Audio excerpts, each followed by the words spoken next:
There are some animals that have 4 lives. The first as an egg. Their eggs come in many shapes and sizes, and after only a few days they hatch into an equally bewildering variety of caterpillars.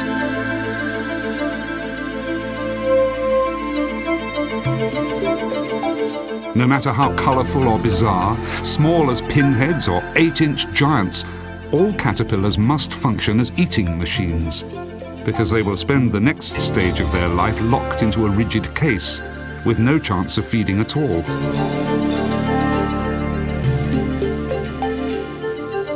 This chrysalis stage might last for months on end, before it eventually produces a butterfly.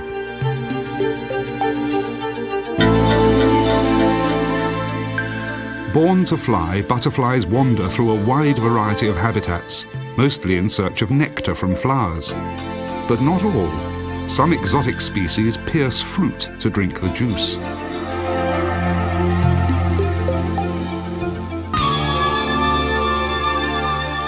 In Europe, moths sip the cream from milk. And the death's head hawk moth finds honey irresistible, defying the defending bees.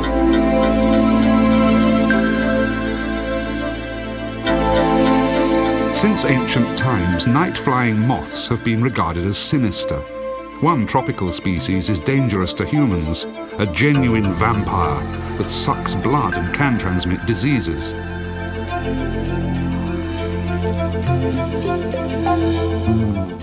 But butterflies have always represented beauty and grace, symbols of reincarnation. Ancient legends called them the messengers of the gods.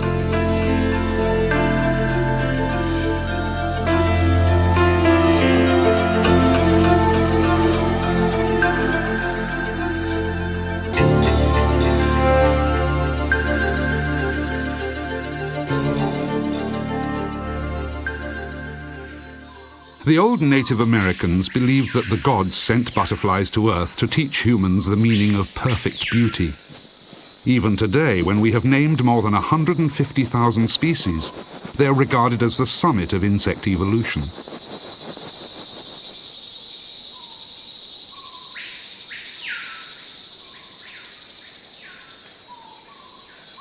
The biggest of them have a wingspan of well over 10 inches. Gliding through the air like birds.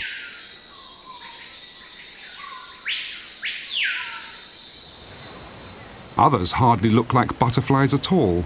The hind wings of the fragile plume moth are a fan of fine hairs.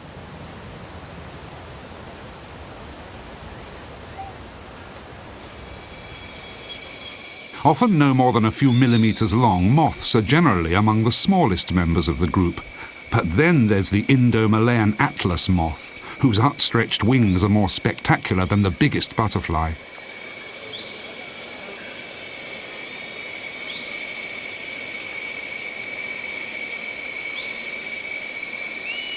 All moths and butterflies have one thing in common.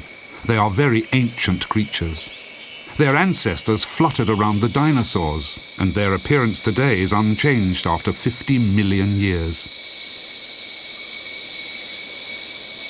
Much of the head is covered by dome-shaped compound eyes, with 10,000 facets or even more depending on the species.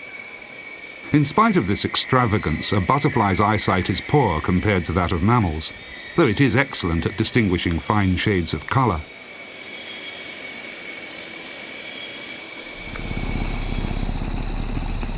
The oleander hawk moth, among others, finds its food by sight, selecting flowers principally for their colours.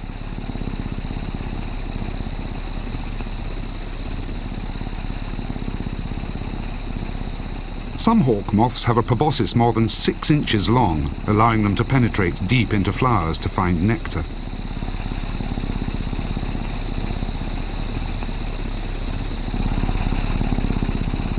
The special adaptations of moths and butterflies are as different as night and day, literally. Many butterflies unroll their proboscis only to drink the juices of fermenting fruits.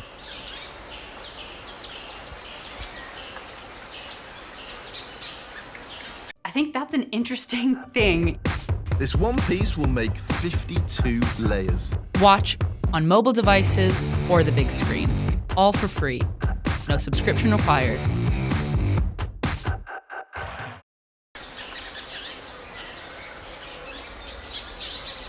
They have to live exclusively on a liquid diet because the proboscis is a very narrow tube, up which the juices are pumped along a central canal formed by two parallel grooves. It's like a drinking straw.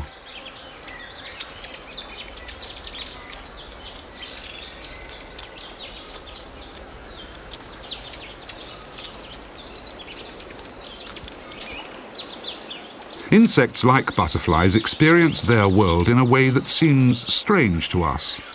Their sense of smell or taste is located at the tips of their antennae, which double as feelers, responding to touch and vibration to report on the condition of their surroundings.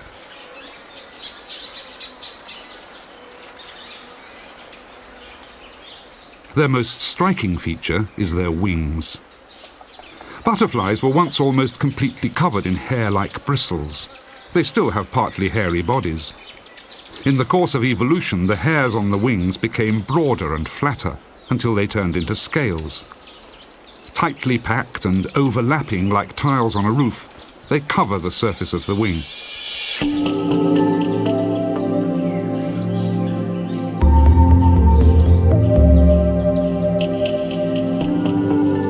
The glorious colours of butterflies come from pigments embedded in the scales, sometimes shimmering with iridescence to enhance the effect.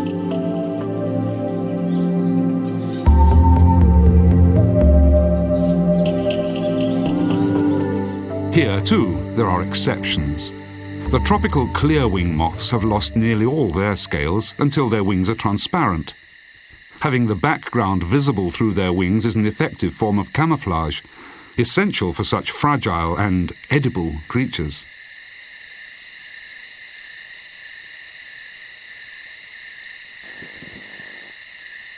Plants do not open their flowers only when the sun shines. Some blossom at dusk or even at night.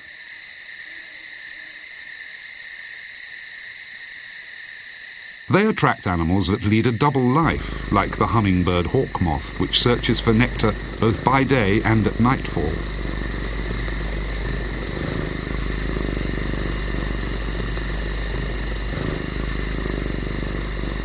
As the light fades, it moves from flower to flower, its wings beating more than 70 times a second, enabling it to hover like its namesake, the hummingbird.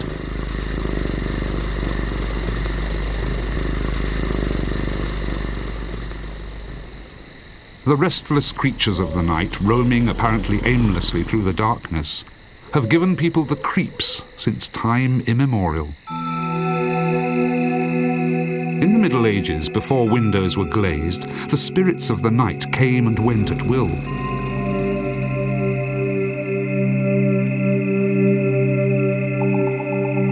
Often morning revealed only the lifeless corpses of those that had failed to find their way back to freedom.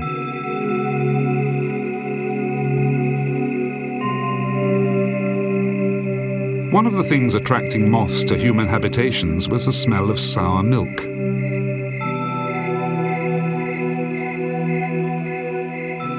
In country homes in the old days, cream was left to settle overnight. On summer nights, uninvited visitors developed a taste for this human food.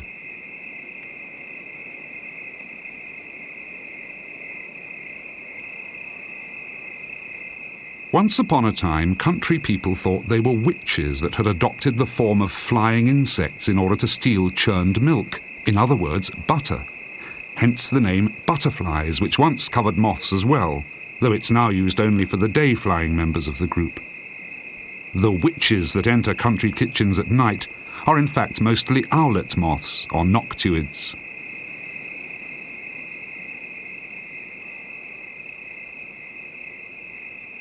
It was not only scent that drew moths into buildings. Another powerful attraction was an open fire.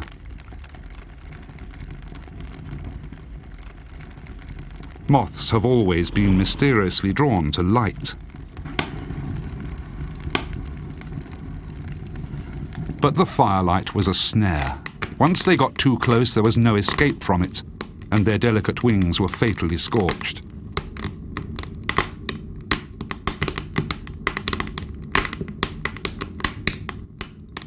Animals that spoiled food by night or flew into the fire must have been emissaries of the devil. This was how everyone saw moths in the superstitious depths of the Middle Ages. Moths were even believed to have the power of life and death in those benighted times.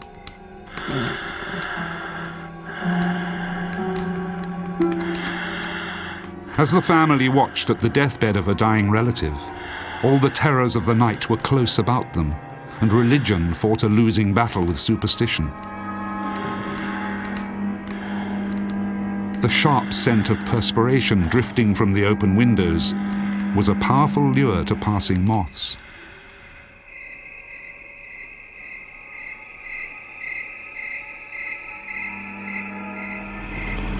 It was no accident that they often found their way in to quench their thirst with the nutrient-rich fluid.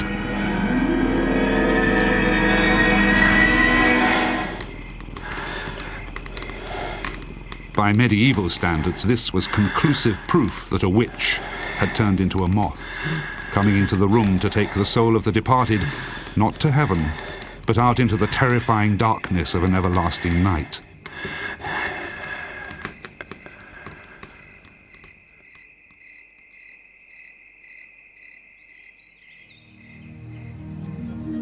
But the rising sun signifies new beginnings, so that the butterflies, creatures of the day, were endowed with more positive attributes.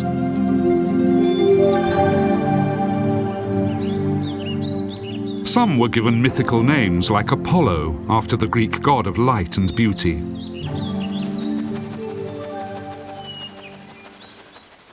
The butterfly shivers to warm up its muscles before basking in the greater warmth of the sun, symbolized by the glowing discs on its wings.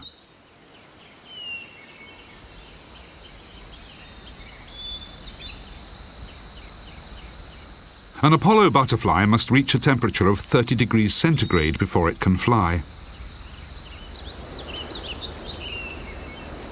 Many butterflies live in mountainous regions up to 6,500 feet above sea level. In this cool climate, they often take a long time to reach flying temperature.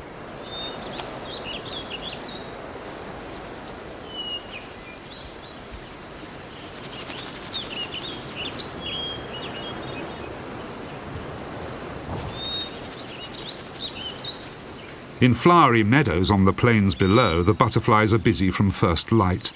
Peacocks bustle incessantly from flower to flower in their endless search for nectar.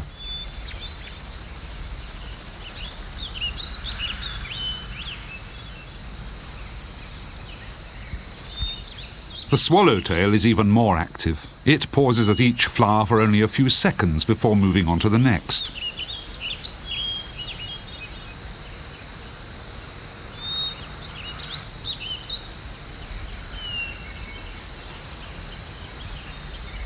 Some butterflies have different tastes, ignoring nectar in favor of animal carcasses.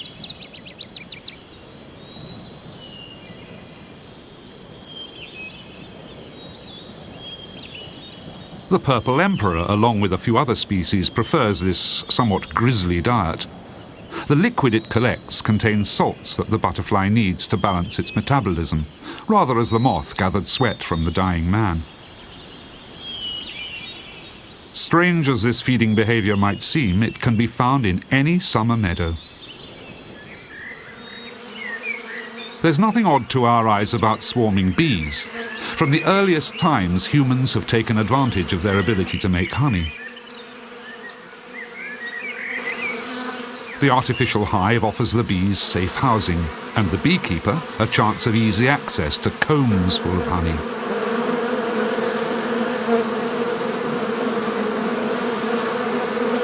The hive also offers the bees protection from their enemies.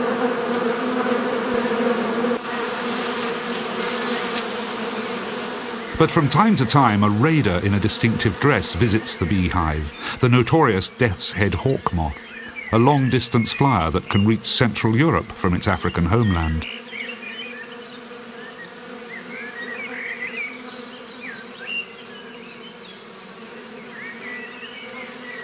Now, at the end of its journey, it rests on the trunk of a fruit tree, perfectly camouflaged as it dozes the day away.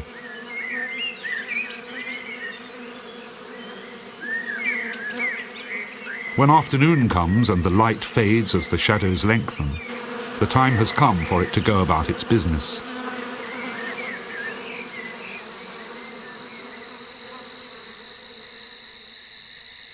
Often it's late at night before the death's head starts shivering to warm up.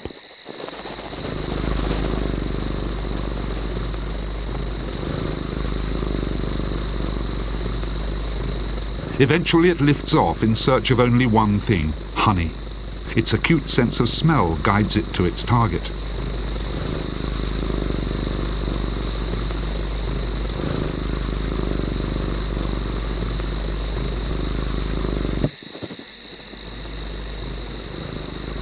As the scent of honey becomes more intense, the moth becomes more excited. It heads directly for the narrow opening to the hive and squeezes in.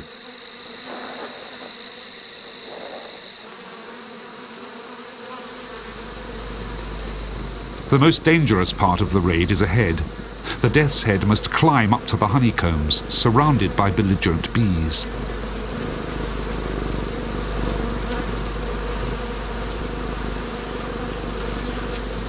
With its short proboscis, it punctures the lids of the honey cells to steal their contents.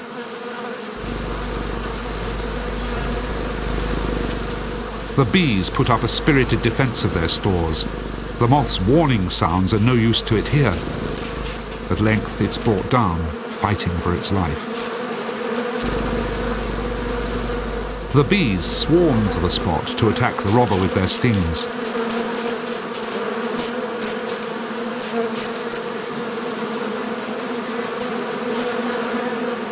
Not all the moths manage to escape. Many of them fall victim to the bees' superior forces. In the end, even such a sturdy animal as the death's head has no chance of surviving the fusillade of stings.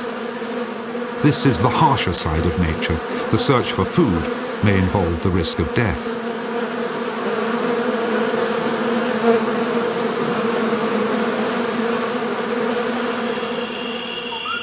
Over millions of years, moths and butterflies all over the world have evolved into specialists in survival.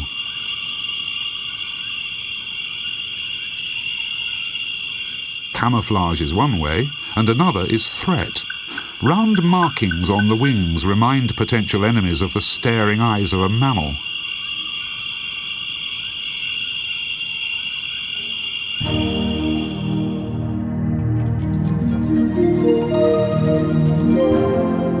Eye spots are used by many species to a greater or lesser extent. The peacock issues a four-eyed warning.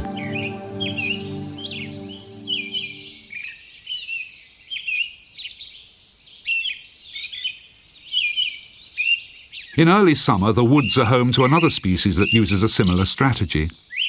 It's the eyed hawk moth, active by night and resting during the day.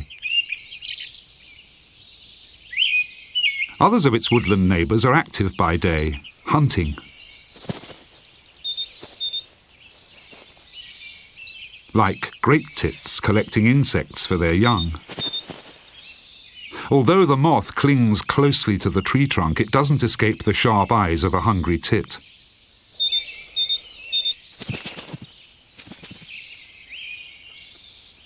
The bird scrutinises it from all sides as a potential meal. It seems disconcerted that it doesn't try to get away.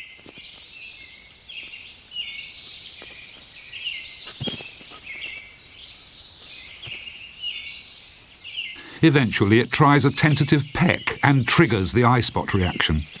Now it's even more disconcerted at the glaring pink-rimmed eyes on the moth's hind wings.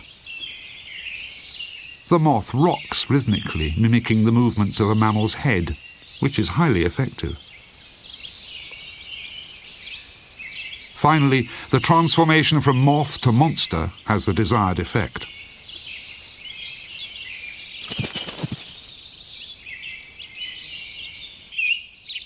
Moths and butterflies are not only masters of camouflage and bluff, many of them are poisonous or taste so foul that no bird would ever hunt them.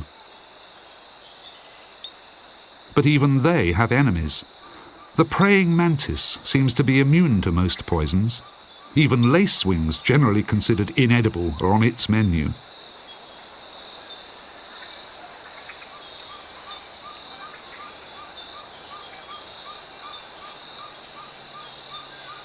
With jerky movements imitating a leaf moving in the breeze, the mantis creeps closer and lies in wait.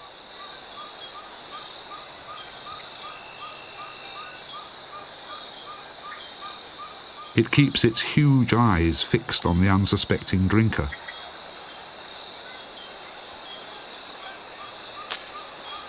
When the mantis strikes, there is no escape.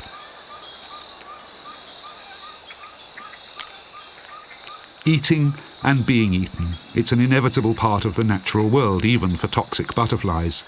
Soon there will be nothing left but a few colourful rags of wing.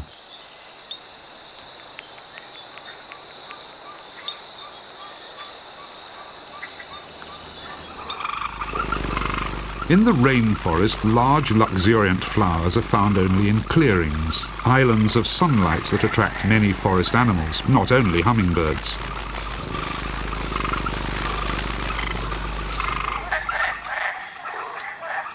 A vast variety of butterflies flutter round the blossoms, or fight for territorial rights in the glade.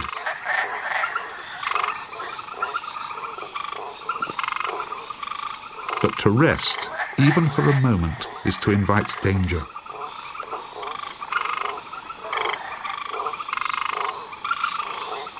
Pouched tree frogs love to bask in the sun, and they have a hearty appetite for anything edible at any time. Like most climbing frogs, they're expert at catching quick-moving prey.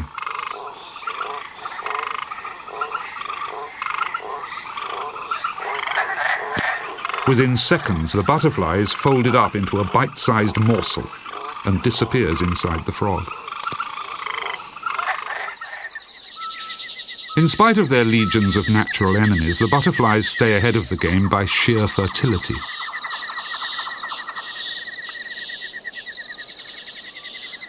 The females secrete airborne scents attractive to their own species called pheromones, which the males are literally unable to resist. Like hormones in the blood, pheromones directly affect the male's behavior.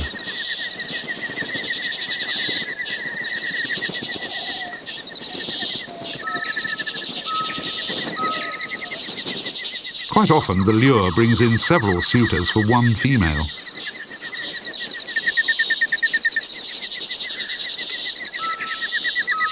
They can't all win.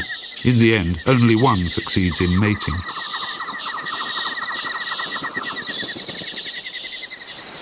Male moths often have large, elaborate antennae like huge cones, the better to sample the air for the scent of a receptive female as they fly.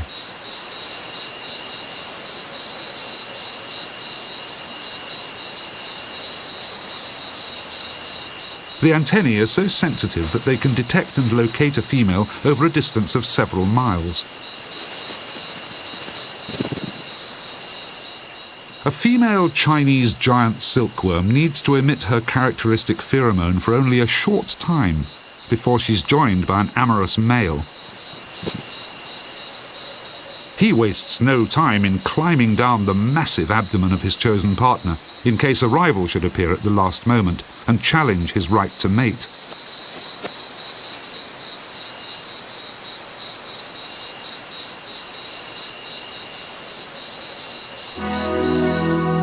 All moths and butterflies all over the world breed by laying eggs.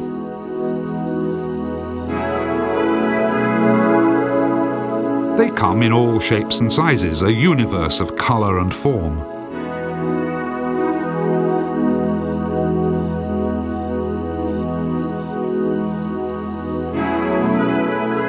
For all that, the biggest of them is barely more than 1/10 of an inch long.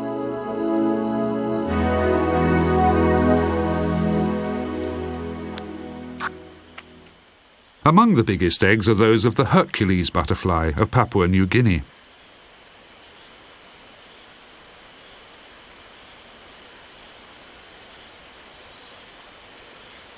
The female is like an egg-laying machine.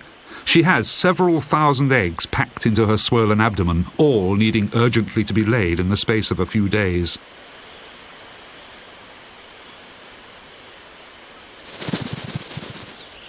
Where there are butterflies, there must be plants to supply food for the next generation. But tastes vary, and butterflies are very choosy.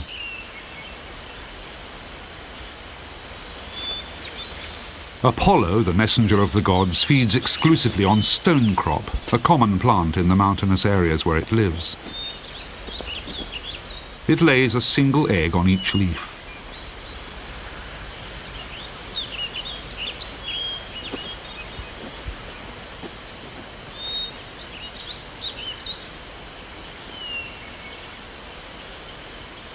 It's a demanding task, and the female sometimes needs to take a break from her labours.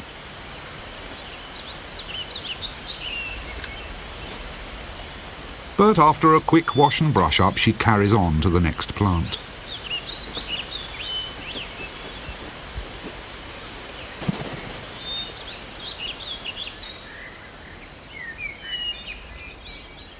With more than 150,000 species of butterflies and moths, it's only to be expected that some of them lay their eggs in unusual forms, like these turrets.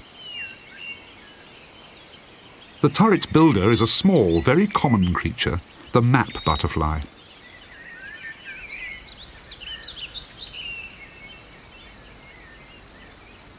It lives all over Central and Southern Europe, mostly in meadows where nettles grow.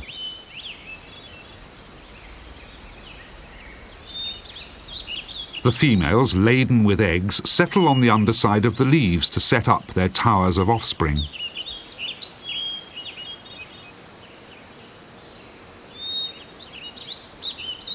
The eggs are laid one on top of the other and held together by a quick-drying glue that the female secretes at the same time.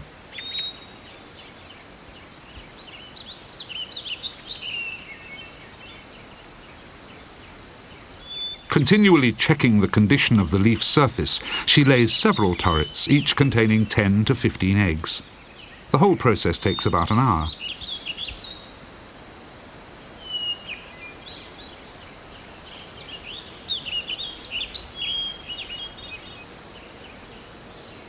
The eggs of some butterflies begin to hatch within a few days of being laid.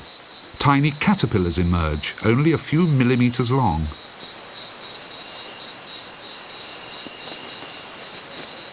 They may be small, but they are very numerous. Some nurseries contain several hundred babies. The range of caterpillars is colourful and often bizarre, from the offspring of a Tao emperor to the tropical relatives of the monarch.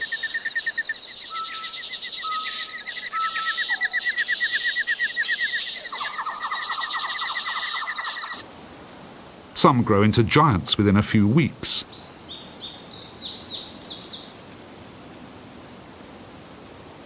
The Viennese emperor moth caterpillar can reach a length of about 5 inches.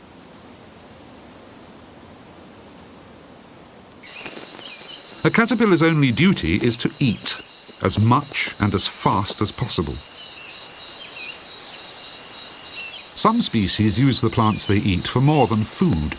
The spurge moth, as its name suggests, feeds only on spurge, a highly poisonous member of the euphorbia family. This diet makes the caterpillar itself poisonous, a fact which it advertises with gaudy, warning colours.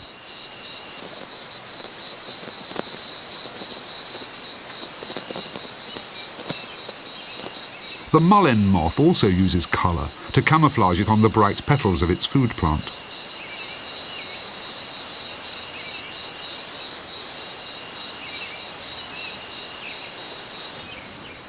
For others, there's safety in numbers. Processionary moths always travel in a single file. Keeping in contact with each other in a long column, they give the impression of a single, huge worm, which hardly anything will attack.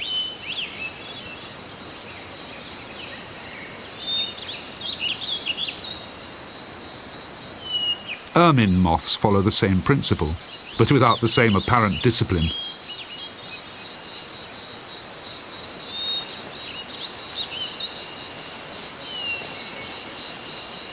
They form chaotic communities of thousands, draping their untidy webs over the vegetation and stripping every plant down to the last leaf, as though a swarm of locusts had passed by.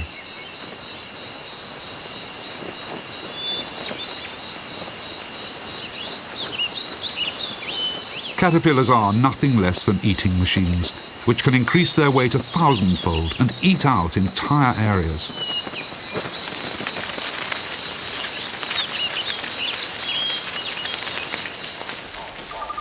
But because their skin doesn't stretch, in order to grow, they have to molt.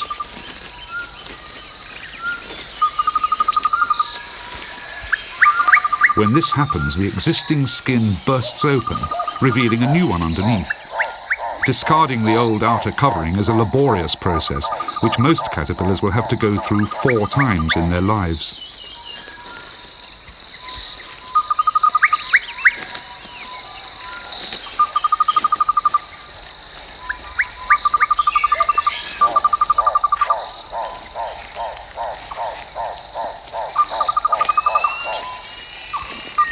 When it's done, the caterpillar is exhausted.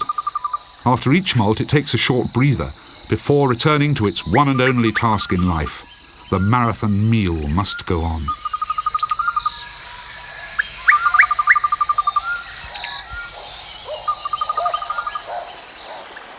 The island forests of Hawaii, isolated from the mainland for millions of years, are the home of a very rare species of geometrid, or looper caterpillar. Its movements give it its name. The leaves of the forest are no attraction to this species. It's a carnivore.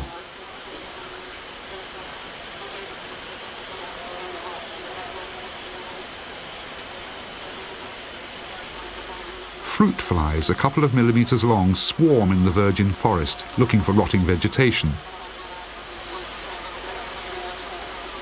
Nearby, the camouflaged caterpillar lies in ambush, perfectly still.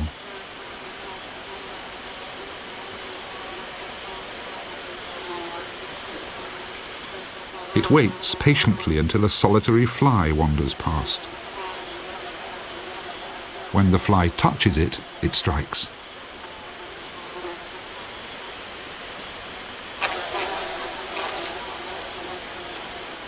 It grips its prey with specially adapted forelegs, and its razor-sharp jaws do the rest.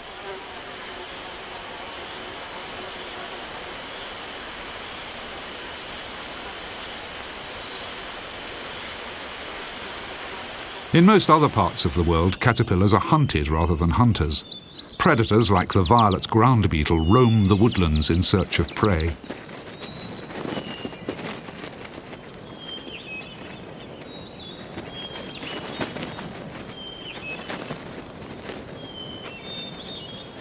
Caterpillars crossing areas with sparse vegetation are conspicuous and exposed to danger. The ground beetle does not miss such an opportunity.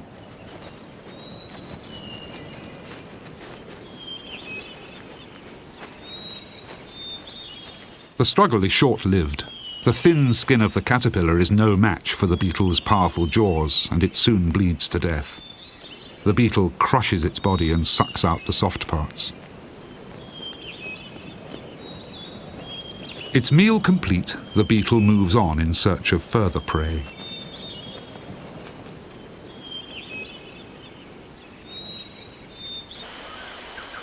The cold, staring eyes of a snake signal danger.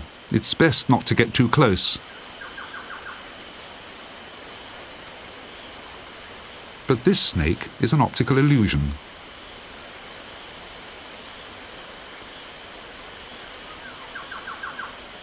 When the real head appears, the illusion is shattered. It's a tropical swallowtail caterpillar, imitating a snake as a protection against its enemies.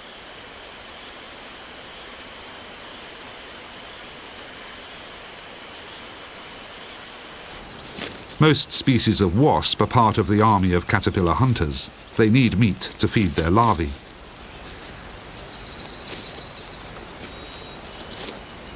European relatives of the swallowtail rely on warning colours rather than camouflage, with red dots to signal danger. Birds might take notice, but the wasp is not put off. But the caterpillar has another line of defence.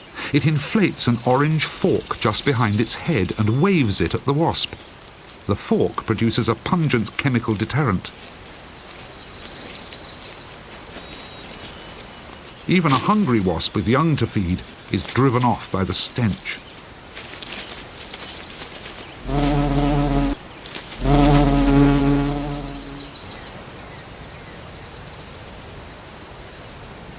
In the endless natural round of hunting and being hunted, huge colonies of red ants are usually on the winning side.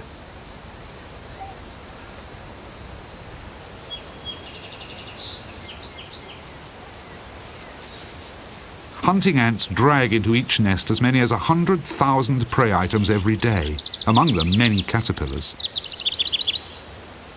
There is no escape from the jaws of the workers and the efficiency of the system that transports the food home.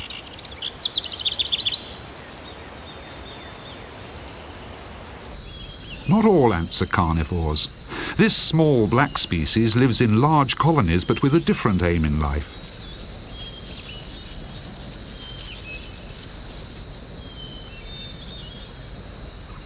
For them, caterpillars are essential partners rather than prey.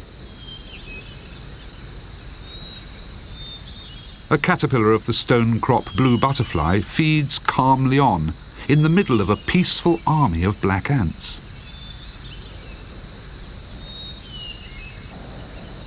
The ants tirelessly come and go. For them, the caterpillar is a living filling station. From a special gland in its abdomen, it produces a sweet liquid that the ants find irresistible.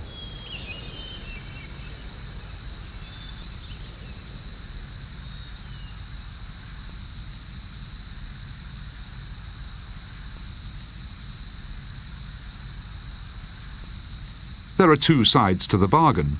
In return for its contribution, the caterpillar enjoys the protection of a private army, with a very real concern for its well-being.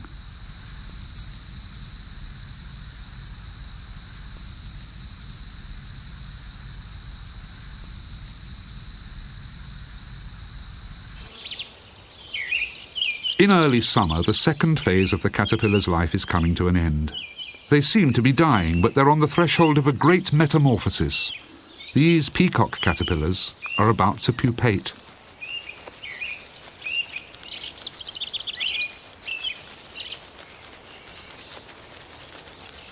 Their entire way of life is now changing. Pupation is the end of their freedom. From now on, they will be able neither to move nor feed. They're prisoners in a rigid straitjacket.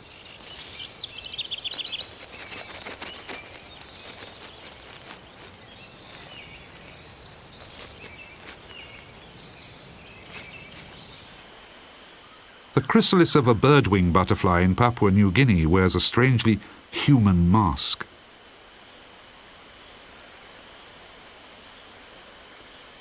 It hangs suspended by a fine thread, a harness woven by the caterpillar before it pupated.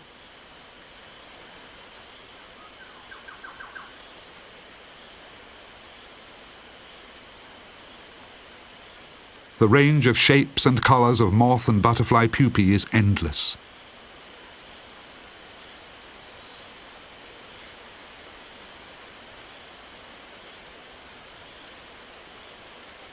And they are found everywhere, even underground.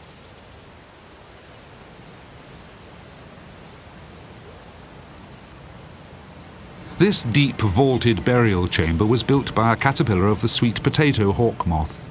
The chrysalis lies in state, like a mummy under a pyramid.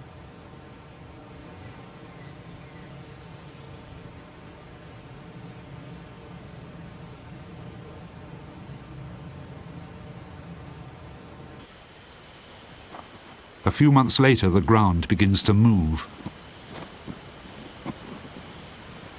The emerging moth struggles to push its way up into the light. In ancient times, it was believed to have risen from the tomb, having defeated death in line with the scriptures. Butterflies breaking free of the chrysalis were a symbol of immortality, an emblem of the eternal soul in an endless cycle of reincarnation.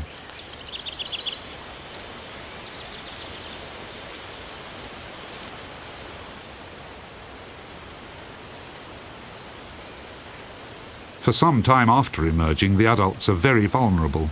The chitin that forms their outer skin hardens only slowly, and they have to pump up their wings.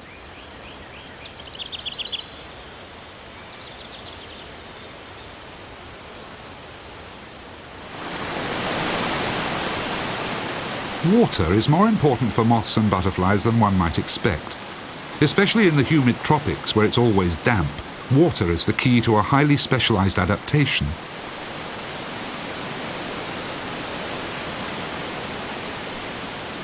Everywhere is green, and everywhere gleaming drops of water drip from leaves and stems.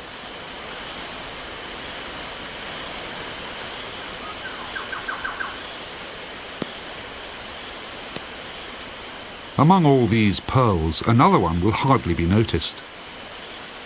It's the pupa of a monarch butterfly, glinting like a large droplet, a perfect camouflage in a world of water.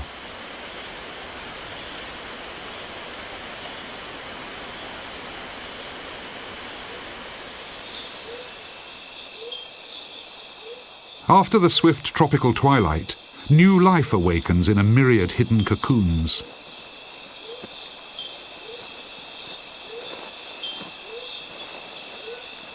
The Indian lunar moth is a creature of darkness, and it emerges not into the light, but into the night. Its enormous body is more than 2 inches long, so it takes time to creep out of the restraining cocoon.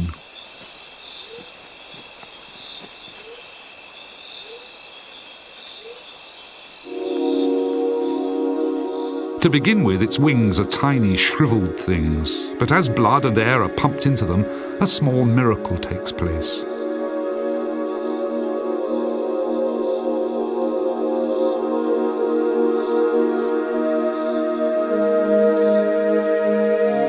Finally, it spreads its hind wings, which end in tails that can be 2.5 inches long.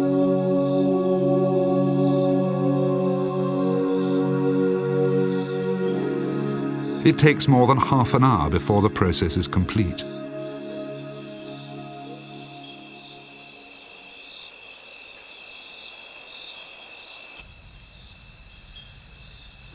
But the night has many faces, especially in the tropics. In the virgin forests of Malaysia, strange creatures exist with weird outgrowths on their heads and huge nocturnal eyes.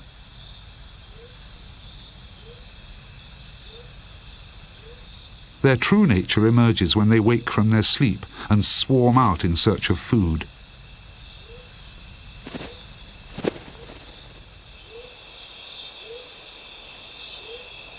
The object of their search is the fruits of the forest. They drill deep into the pulp with their proboscis to suck out the juice, hence their name, fruit borers.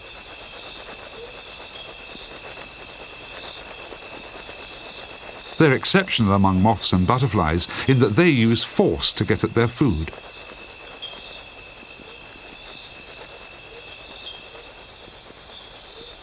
The length of the meal depends on the ripeness of the fruit and the sweetness of the juice.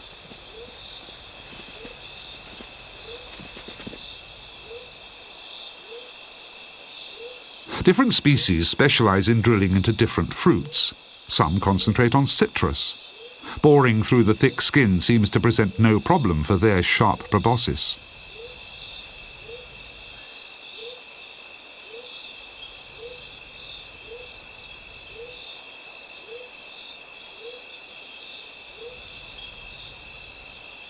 In the depths of the Malaysian rainforest, the night hides a wide array of curious creatures, many of them little known. Some of them are dangerous, even to human beings.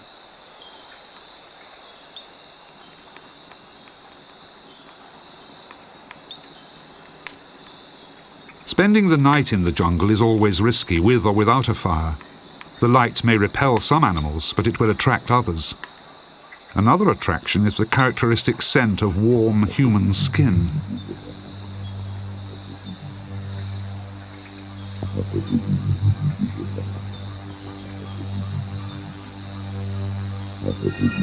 One small inconspicuous moth responds to that scent like a fly to a honeypot. No matter what the species, human or non-human, it is powerfully attracted to warm-blooded animals.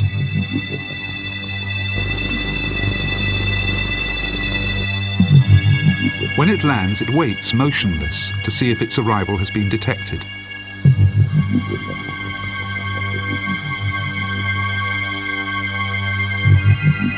If there's no response, it sets to work, very like its relations, the fruit borers. But instead of fruit juice, it bores for blood. This moth is a true vampire.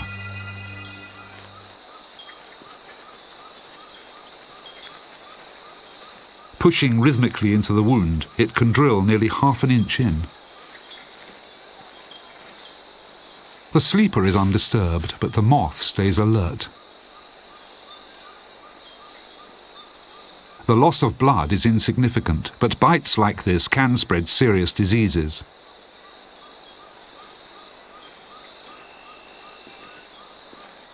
Even though the vampire is eventually sent on its way, it's still alive, taking a sample of this man's blood to inject into its next victim.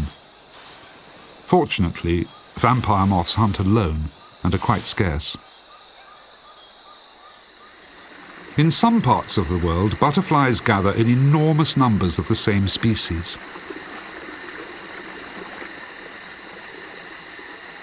They descend on the trees and rocks like an invading army. They are known as Russian bears because of their woolly caterpillars. Every midsummer on Rhodes, the Greek island of the gods, a well-watered valley becomes the centre of attraction for millions of these butterflies about 2 inches long. They gather in the cool, damp gorges cut by the streams.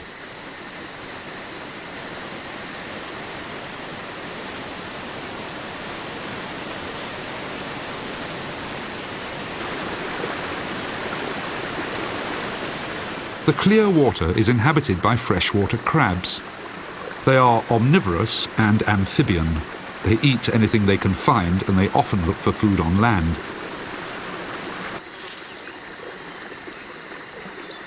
From time to time, a butterfly ventures too close to the water's surface and falls in. Drifting helplessly, it's a gift to the waiting crab.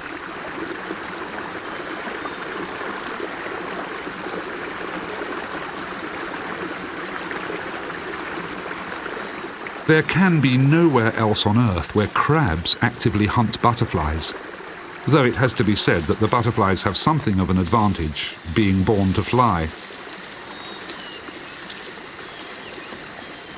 On the magical island of Rhodes, the ancient interplay between hunter and hunted comes to a close with the setting of the sun. As they have for centuries, millions of butterflies rise as one into the evening air. The air is their element, perhaps prosaically merely to escape from their many enemies on the ground. But perhaps also, as the legend has it, they are wanderers through time and space, on a mystical mission as the messengers of the gods.